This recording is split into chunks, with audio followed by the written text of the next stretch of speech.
Welcome to Danu on Fire right here on Hi TV, your luxury channel. Today we are checking out this amazing new spot called Wildest Lounge. It's amazing. They serve brilliant food that's healthy for you. They also have an organic market, all cool stuff down this place. If you're living by Navala, such a good spot to come and chill. Now today I'm speaking to someone.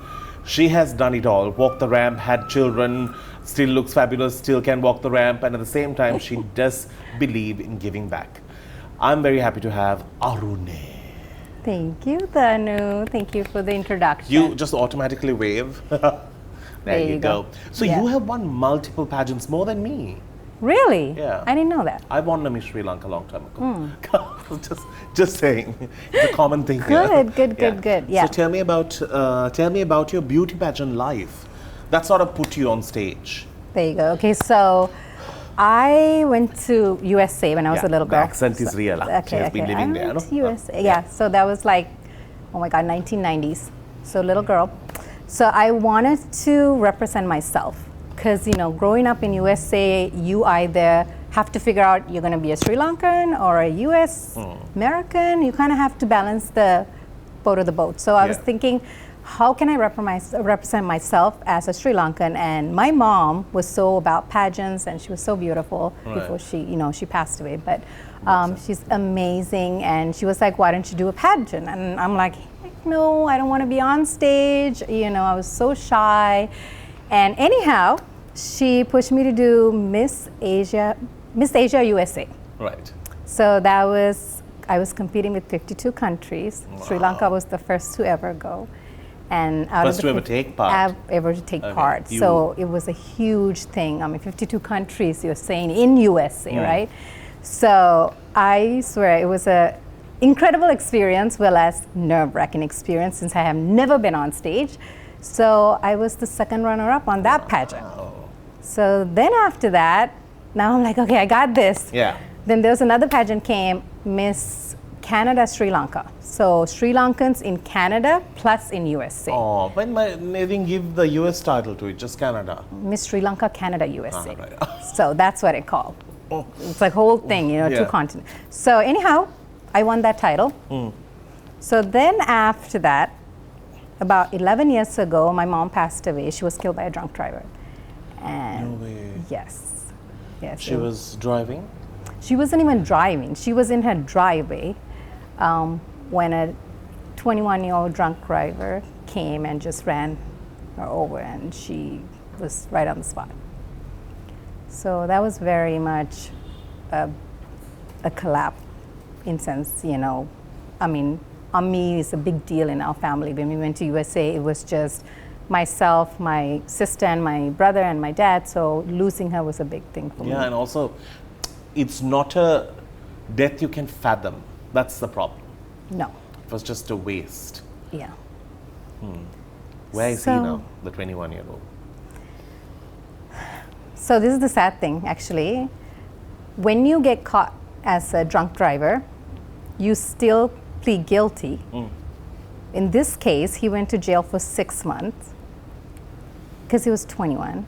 And the fact that it was the first time situation, I mean, that's something I think wasn't fair. But at the same time, my family thought, what's the point of sending a 21-year-old to jail? Versus I had my brother they're the same age. My brother is 21 too.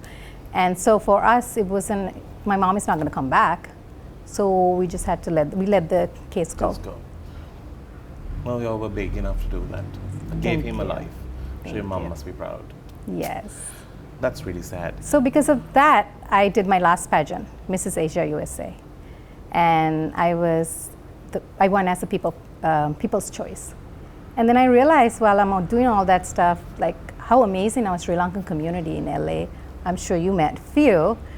But, we all leave our family here in Sri Lanka, and then we create this new bond. And I think and they're very much there for each other. They are. Yeah, and also they long for anything Sri Lankan.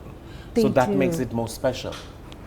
So your connection with your people is what keeps you going when you're away from the country. And I think that's what led me to even start SLIO. Right. So I keep So it. this SLYO, now this is where we come to the main part of the show. We need to speak more about what does SLYO mean, and at the same time how you can be a part of it. Dreams sometimes should not end up as a dream, but although they say work hard towards achieving your dreams, sometimes however much you work, there are people in this country who have never ever seen Colombo. And that is reality. Absolutely. And this sort of creates a bridge. And I'll speak more about it, of course, when we do come back. Do stick around. It's time that we take a break. We'll see you right after.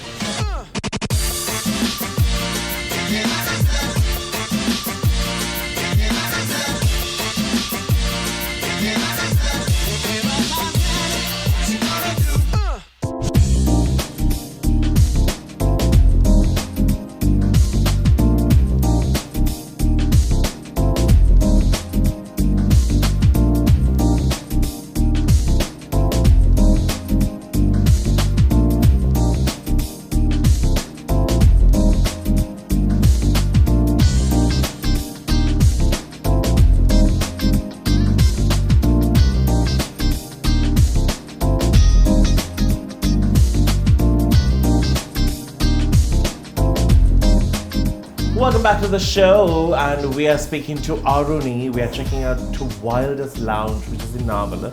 I was just told they have one in LA as well, so don't mistake that we took a journey all the way there. She has a tight schedule. So I want to speak to you about this project that you do. Now, this is also recognized by the UN. This is a major operation happening here. How long have you been running this for? And tell me about the project. So the Sri Lankan Youth Organization, which is known as SLYO around the world, was established since 2011. Right. So it's about 12 years So the whole idea, like I said, that I wanted to bring all youth together, especially Sri Lankan youth, give them the opportunity to showcase their talent. I don't know, Danu, like when you're abroad, actually, you know, when you want to show who you are or your culture, we always tend to do dancing. And I felt like in my generation, that was the niche for us to represent. So I wanted to create a platform because Sri Lankan youth are absolutely brilliant. I mean, it doesn't matter where you are in the world, we have incredible youth with great talent. So very persevering. Absolutely. So SLYO is one of those platforms that gives them the opportunity to be who they are and also to represent them as Sri Lankans to outside the world. So with all that in mind, when you talk about United Nations, SDG goals, there are about 17 that I'm sure you're familiar with. SLYO have 12 of them. Wow. So that means that we do not just one idea or one mission, one concept. SLYO stands on 4 pillars. So community involvement, youth global interaction, leadership, and education without borders. Reason I created that platform, I didn't want a single youth to turn away from the organization. Because if you really look at like many nonprofit organizations, they'll have one mission, save the dog, feed the homeless, one. So for me, I wanted to make sure we all have different interests when we come to charity. I wanted to be a place where everyone can come, everyone can contribute, but at the end of the day, we are changing the world together. And showcasing whatever that they are comfortable with and happy to showcase. Yeah, that's amazing. Especially the UN, the targets that they have, those important pillars that we try to use. These are literally like easy agendas for us to follow, and then we'll have a very set community working around us. Yeah. But how hard was it when you had to like sort of start things off 11 years ago?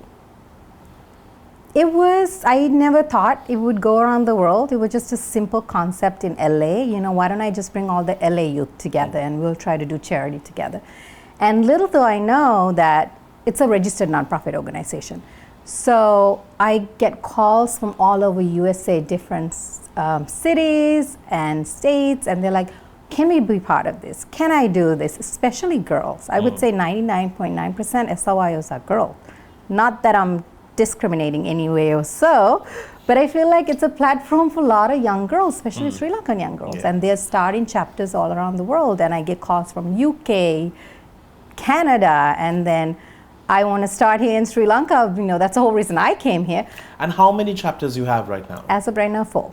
And that's in Canada? UK, Sri Lanka, USA. That's amazing. So this has, all right, so the fundamental thing is if you have something that you can show to the world, it could be a talent, a skill, whatever it is, you could come be a part of this organization and get it amplified. Absolutely. If that, I got the gist of it.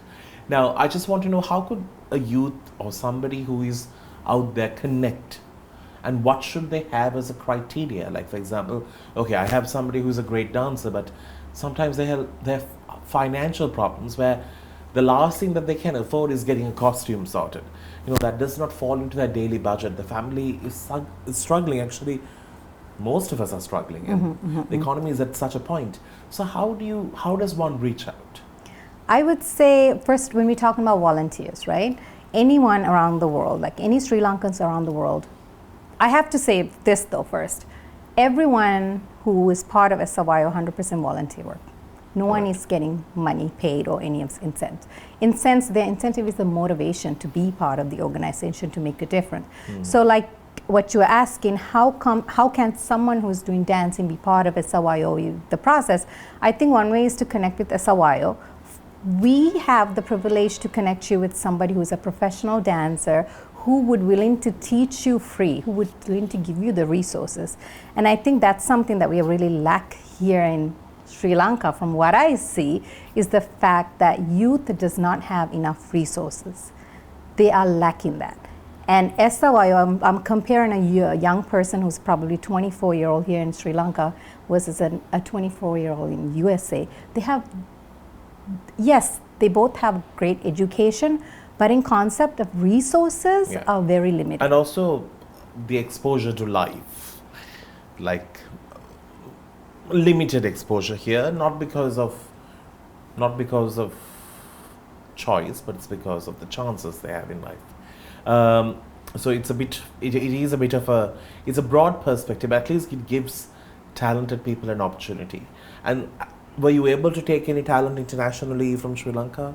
Like show them a place to perform or showcase what they can do? Yeah, we have brought few artists from Sri Lanka to USA and vice versa, So we have the opportunity to connect the both worlds. So you're a Sri Lankan here in Sri Lanka, you're a Sri Lankan in UK, Canada, wherever you are, you still get connect.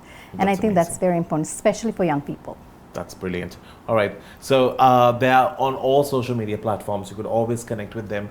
Write about stories that you know of somebody who's really gifted, who's struggling, waiting for that moment to shine, or even for somebody to come and say, yes, let's do this. Absolutely. So this is the place for it. And it's amazing that somebody's there giving you a bit of a support. Let's get into a break, because when we do come back on the other side, we'll speak a bit more about the project, and also she does a lot of other things too. Need to sort of be through that as well. See you right up.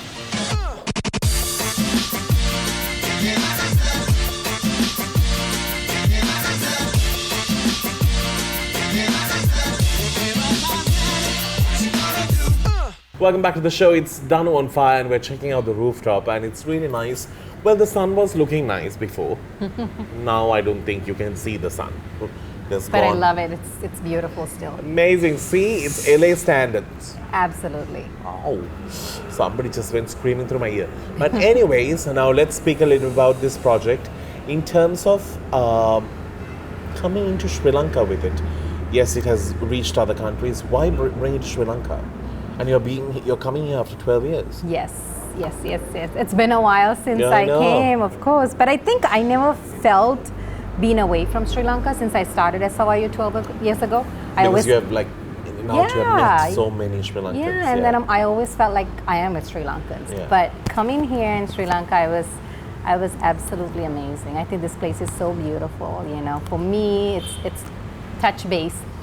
Yeah. So I think SRYO would do so well, because it's an opportunity for youth here to connect with all of those Sri Lankans that left, does not know, especially young people. They don't know how to come back and give back. That is true. And also, it's not their fault. That's their life. They were born there. They've been living there. That's what they know as home. Absolutely. So I think that connection is what SRYO can youth here can benefit from SLYO. So for me, it's an opportunity to come after 12 years and to figure out and to feel what this beautiful country need, and how can we as Sri Lankans who are abroad can support, and what resources can we bring back. That is and true. I think that's very important, and I feel that would be the best place for SLYO to start. Yeah. Because there are a lot of things that are just like, they look like, whoa, those are like big things for us to get.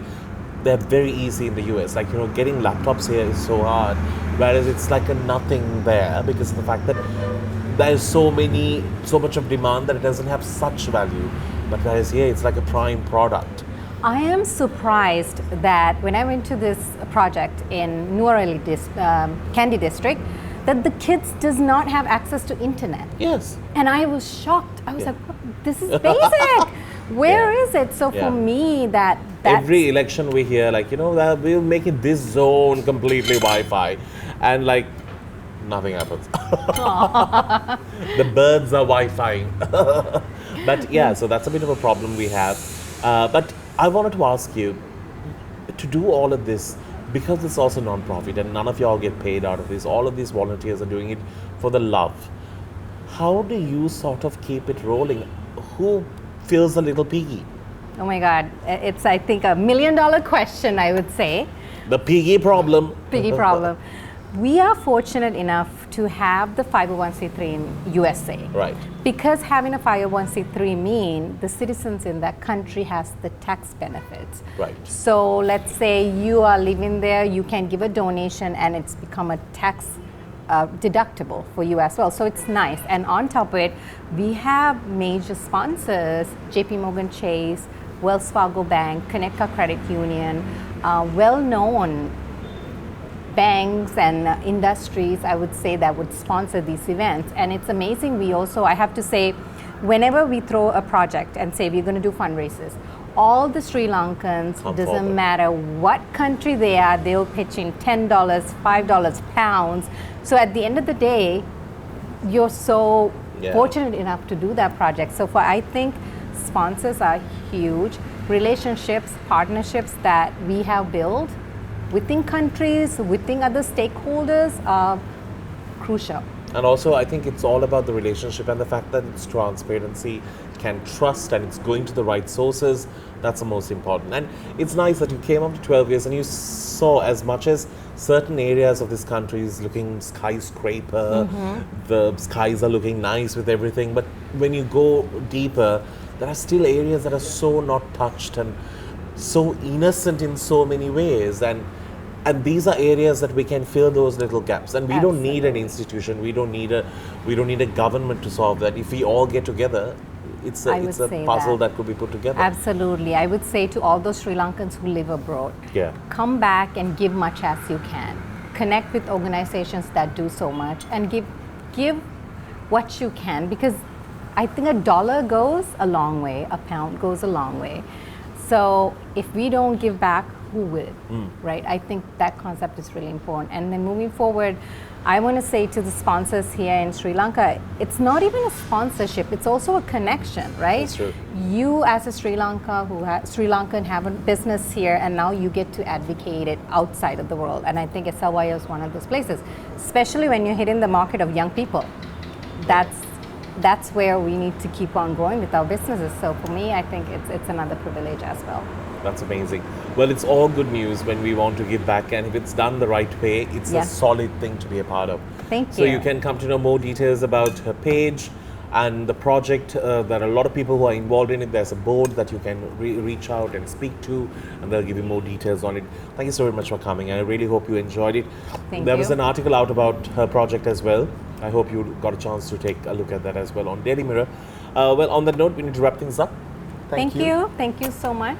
It was lovely meeting you once again. Absolutely.